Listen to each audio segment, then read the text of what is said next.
Hello class 9th students, चलिए हम लोग फोर्थ चैप्टर स्टार्ट करते हैं, अ ट्रूली ब्यूटीफुल माइंड। ये चैप्टर जो है वो एक महान जर्मन साइंटिस्ट जिनका नाम अल्बर्ट आइंस्टाइन है उसके बारे में है। और उन्होंने कैसे अपनी पढ़ाई की और किस तरह से उनको प्रेरणा मिली आगे पढ़ने की, उन सब के बारे में हम इस चैप्टर में पढ़ेंगे। चलिए थोड़ा सा इंट्रोडक्शन देख लेते हैं। What do you think when you here the word genius? Who is a genius? What quality do you think a genius has? अगर आप ये शब्द जीनियस सुनते हो तो आपको क्या लगता है? किस को कुछ कुछ तो याद आता होगा कि हाँ, जीनियस शब्द को हम किससे जोड़ सकते हैं, क्या क्वालिटी होनी चाहिए एक जीनियस में, है ना? और किसको हम जीनियस मानेंगे? We shall now read about a young German civil servant who took the world by storm about 100 years ago. अब हम एक ऐसे व्यक्ति के बारे में, नौजवान जर्मन सिविल सर्वेंट के बारे में पढ़ेंगे जिसने पूरी दुनिया में तूफान ला दिया था 100 साल पहले। In the summer of 1905, the 26-year-old published in quick succession four groundbreaking papers about light, the motion, particles, and electrodynamic of moving bodies and energy. His work took up only a few pages in a scientific journal, but changed forever our understanding of space, time, and the entire cosmos, and transformed the name Einstein into synonym for genius. 50 years after his death, Albert Einstein's genius still reigns. ये उनका introduction है Albert Einstein का कि जब 1905 में वो करीब 26 years के थे तो उन्होंने कुछ पेपर्स पब्लिश किए थे। और इन पेपर ने जो कि लाइट से संबंधित था, फिजिक्स का है, मोशन से संबंधित था, पार्टिकल से संबंधित था, डायनेमिक से संबंधित था, जो कि मूविंग बॉडीज़ के ऊपर लिखा गया था। मूविंग बॉडीज़ मतलब कि जो पार्टिकल्स होते हैं वो, है ना? एंड एनर्जी, और एनर्जी के ऊपर लिखा गया था। फिर क्या हुआ कि कुछ ही पेजेस की इनकी जो आर्टिकल थी, छोटी छोटी होती थी, कुछ ही पेजेस की होती थी, बट पूरी दुनिया में इन्होंने स्पेस, टाइम और इंटायर कॉस्मोस का के बारे में जो सोच थी, लोगों की अंडरस्टैंडिंग थी, उसको बदल डाला उन्होंने। और यही कारण है कि आज अगर कोई बहुत जीनियस होता है तो हम उसे तुरंत आइंस्टाइन कहते हैं, है ना? आइंस्टाइन हो क्या, है ना? तो जीनियस जो है अब सिनोनिम हो गया है, पर्यायवाची हो गया है आइंस्टाइन का। अब जबकि उनके डेथ हुए 50 साल हो गए हैं, लेकिन इसके बावजूद भी आज भी हम अगर कोई जीनियस बोलता है तो हम तुरंत उसको आइंस्टाइन से जोड़ देते हैं। अब चलिए उनके बारे में थोड़ा सा जानते हैं। Albert Einstein was born on 14 March 1879 in German city of Uloom without any indication that he was destined for greatness. Einstein का जन्म 14 मार्च 1879 में हुआ था। जर्मनी की एक सिटी उल्म नाम है उसका। और जब उनका जन्म हुआ था तब कुछ भी ऐसी बात नहीं थी कि जिससे हम अंदाज़ा लगा सकते कि भविष्य में ये लड़का जो है महान व्यक्ति बनने वाला है। On the contrary his mother thought Albert was a freak. और इसके ठीक विपरीत माँ जो थी उनकी ये समझती थी कि ये बच्चा जो है वो थोड़ा अनयूजुअल है ना? बिहेवियर वगैरह सब कुछ उसका बाकी बच्चों से बिल्कुल अलग है। To her his head seemed much too large. और माँ को लगता था कि आइंस्टाइन का सिर जो है वो कुछ ज़्यादा ही बड़ा है। At the age of 2.5, Einstein still wasn't talking और 2.5 साल की उम्र हो जाने के बावजूद भी आइंस्टाइन बोल नहीं पाते थे. When he finally did learn to speak, he uttered everything twice. और आखिरकार अंत में जब उन्होंने बोलना सीखा भी तो क्या हुआ कि वो हर हर शब्द बात को 2 बार बोलते थे. Einstein did not know what to do with other children. उनको ये नहीं समझ में आता था कि बाकी बच्चों के साथ वो क्या करें. And his playmate called him brother boring. और चूंकि उनको समझ में नहीं आता था कि बाकी बच्चों के साथ वो क्या करें, तो उनके सारे जो खेलने वाले दोस्त लोग थे उनका नामकरण कर दिया था brother boring. So the youngster played by himself much of the time. और चूंकि बच्चे चिढ़ाते थे उसको, इस वजह से अक्सर आइंस्टाइन अकेले ही खेला करते थे. ही स्पेशली लव्ड मैकेनिकल टॉयज़. और उन्हें ख़ास तौर पे मैकेनिकल यानी मशीन जैसी जो टॉयज़ होती थी वो बहुत पसंद थी. Looking at the new born sister Maja, he is said to have said, fine but where are her wheels. मशीनों से उनको इतना लगाव था कि जब उनकी बहन माजा का जन्म हुआ था तो उन्होंने पूछा कि ठीक है, लेकिन इसके व्हील कहाँ हैं. व्हील यानी पैर, जिसकी मदद से चलते हैं. तो गाड़ियों में व्हील होती है ना, तो उनको लगा कि बिना व्हील के मेरी बहन कैसे चल पाएगी. Headmaster once told his father that what Einstein chose as a profession wouldn't matter because he will never make a success at anything.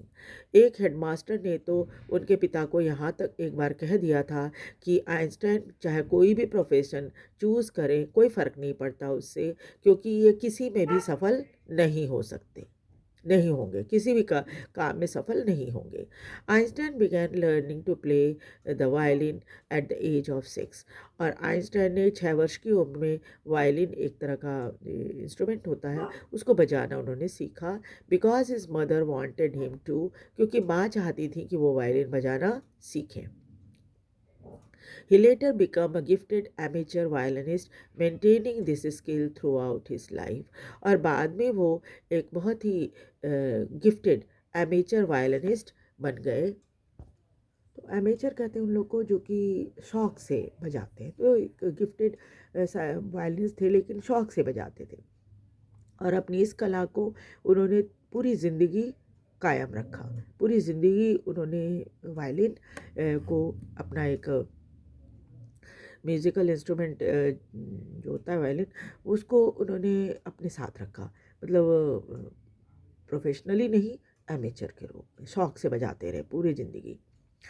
But Albert Einstein was not a bad people. लेकिन सही माने में Albert Einstein एक बुरे छात्र तो बिल्कुल नहीं थे. He went to high school in Munich where Einstein's family had moved when he was 15 months old and scored good marks in almost every subject. वो म्यूनिख में एक हाई स्कूल में पढ़ने जाते थे. आइंस्टाइन के का पूरा परिवार जो है वो, जब वो आइंस्टाइन 15 महीने के थे तो उनका पूरा परिवार जो है वो म्यूनिख शिफ्ट हो गया था. और वहाँ पर उन्होंने हाई स्कूल की पढ़ाई की और हमेशा अच्छे नंबर लाते थे, है ना, हर सब्जेक्ट में. Einstein hated the schools regimentation. Einstein को स्कूल का जो बहुत डिसिप्लिन तरीका होता है ना, वो पसंद नहीं था. Often clashed with his sister teachers. और अक्सर उनकी टीचर्स के साथ बहस हो जाती थी. At the age of 15 Einstein felt so stifled there that he left the school for good. और वहाँ पर जब पढ़ाई के दौरान वो इतना सफोकेटेड महसूस करने लग गए थे कि वो बिल्कुल पसंद नहीं था उनको. ऐसा लगता था कि वो सांस नहीं ले पाते हैं, है ना. तो उन्होंने स्कूल छोड़ने का फ़ैसला कर लिया कि अच्छा होगा कि ये स्कूल छोड़ दें. Previous year Albert's parent had move to Milan. फिर अगले साल अल्बर्ट के पिता जो हैं वो मिलान आ गए. Left there son with relative. और अपने बेटे को रिश्तेदारों के पास छोड़ दिया. After prolonged discussion, Einstein got his wish to continue his education in German-speaking Switzerland in a city which was more liberal than Munich. और काफ़ी कुछ डिस्कशन के अपने पेरेंट के साथ काफ़ी डिस्कशन करने के बाद अंत में ये फ़ैसला लिया गया कि वो स्विट्ज़रलैंड जाके पढ़ेंगे और ऐसी जगह पे जो जर्मन स्पीकिंग है, यहाँ जर्मन बोली जाती है और जो कि म्यूनिख की तुलना में थोड़ा ज़्यादा खुला हुआ इन द सेंस कि फ्रीडम ज़्यादा है स्टूडेंट्स को स्कूल और कॉलेजेस में। Einstein was highly gifted in mathematics and interested in physics. Einstein mathematics और फिजिक्स में तो बहुत गिफ्टेड थे, बहुत इंटरेस्टेड भी रहते थे. And after finishing school, he decided to study at the University of Zurich. और अपनी स्कूल की पढ़ाई ख़त्म करने के बाद इन्होंने तय किया कि वो यूनिवर्सिटी ऑफ ज्यूरिख में पढ़ाई करेंगे. But science wasn't the only thing that appealed to the dashing young man with walrus mustache. और ऐसा नहीं है कि सिर्फ साइंस ही इनको बहुत आकर्षित करता था. ये एक नौजवान थे और मूछें जो थी इनकी वॉलरस जैसी थी, झुकी झुकी हुई मूछें रखा करते थे, जिसको वॉलरस टाइप मुस्टैच कहा जाता है ना. He also felt a special interest in fellow student Mileva Maric. और अपने एक साथी स्टूडेंट जिनका नाम मेलिवा मैरिक था उसके प्रति बहुत आकर्षित हो गए थे. Whom he found to be clever creature. उन्हें लगता था कि ये बहुत ही चालाक है. This young Serb has come to Switzerland because the University of Zurich was one of the few in Europe where women could get degree. और ये नौजवान लड़की जो कि सर्बिया की रहने वाली थी वो स्विट्ज़रलैंड इसलिए आई थी यूनिवर्सिटी ऑफ ज्यूरिख में पढ़ने के लिए कि उस समय यूरोप के कुछ ही यूनिवर्सिटी में इसकी गिनती थी जहाँ पर महिलाओं को भी डिग्री मिलती थी, यानी महिलाओं को भी पढ़ने का वहाँ पर अधिकार था. Einstein saw in her an ally against the Philistine. और आइंस्टाइन को ऐसा लगा कि ये जो लड़की है इनसे काफ़ी कुछ इनका जो है एक फ्रेंडली एसोसिएशन है और काफ़ी हद तक ये इनका साथ देने वाली है. Those people in his family and at the university with home he was constantly and on. और वैसे समय में इनका साथ देने वाली है उन लोगों के सामने और भी परिवार के सामने भी. यूनिवर्सिटी में कुछ लोग जो थे जिनसे इनका मतभेद रहता था उनके साथ भी उस समय भी ये इनका साथ देने वाली है. The couple fell in love. फिर दोनों को प्रेम हो गया. Letter survive in which they put their affection into words mixing science with tenderness. और दोनों के बहुत सारे पत्र ऐसे मिले हैं जिन्होंने जिससे ये पता चलता है कि उन्होंने ऐसे शब्दों का इस्तेमाल किया था जिसमें प्यार और स्नेह तो था ही और साथ ही साथ साइंस भी था. Wrote Einstein. एक पत्र में आइंस्टाइन ने क्या लिखा है? How happy and proud I shall be when we both have brought our work on relativity to the victorious conclusion. और आइंस्टाइन ने लिखा कि हम कितने गर्व महसूस करेंगे जब हमारा काम जो है वो एक विक्टोरियस यानी विजेता के अंत एक विजेता के रूप में हमारे इस दोस्ती का होगा. हम बहुत खुश होंगे तब. In 1900, at the age of 21, Albert Einstein was a university graduate and unemployed. 1900 में जब इनकी उम्र 21 वर्ष की थी अल्बर्ट आइंस्टाइन जो थे ग्रेजुएट तो हो गए थे लेकिन बेरोजगार थे. He worked as a teaching assistant, gave private lesson and finally secured a job in 1902 as a technical expert in the patent office in Bern. और फिर इन्होंने एक टीचिंग असिस्टेंट के रूप में काम किया. फिर प्राइवेट लेसन भी देते थे, ट्यूशन जैसे होता है वैसे देते थे. एंड फाइनली अंत में इनको एक जॉब मिल गई 1902 में एक टेक्निकल एक्सपर्ट के रूप में जो कि पेटेंट ऑफिस में बर्न में था वहाँ काम करने के लिए.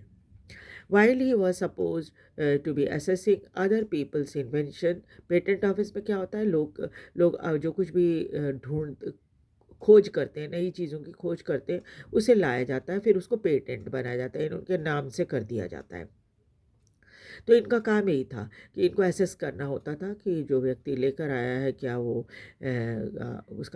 उसकी जो खोज है वो वास्तव में पेटेंट उसके नाम से पेटेंट होने लायक है कि नहीं, ये काम इनका था। Einstein is said to have jokingly called his desk dryer at the work dryer at work the bureau of theoretical physics. और जिस ड्रायर में ये बाकी लोगों की साइंटिफिक वर्क रखते थे असेस करने के लिए, वहाँ पर ये अपनी भी बहुत सारी चीज़ें रखा करते थे। इसलिए अक्सर उन्होंने अपने ड्रायर को मजाक में ब्यूरो ऑफ थियोरेटिकल फिजिक्स रख दिया था, नाम उसका ड्रायर का। ठीक है। So in the next class will continue with the chapter, और हम आगे देखेंगे आइंस्टाइन के लाइफ के बारे में। और आप इस वीडियो को लाइक और सब्सक्राइब कीजिए, ध्यान से इसको सुनिए ताकि आपको स्टोरी अच्छे से समझ में आ जाए। शेयर भी कीजिए ताकि बाकी बच्चे भी इसका फ़ायदा उठाएं और मुझे भी मोटिवेशन मिलता रहे। Thank you very much.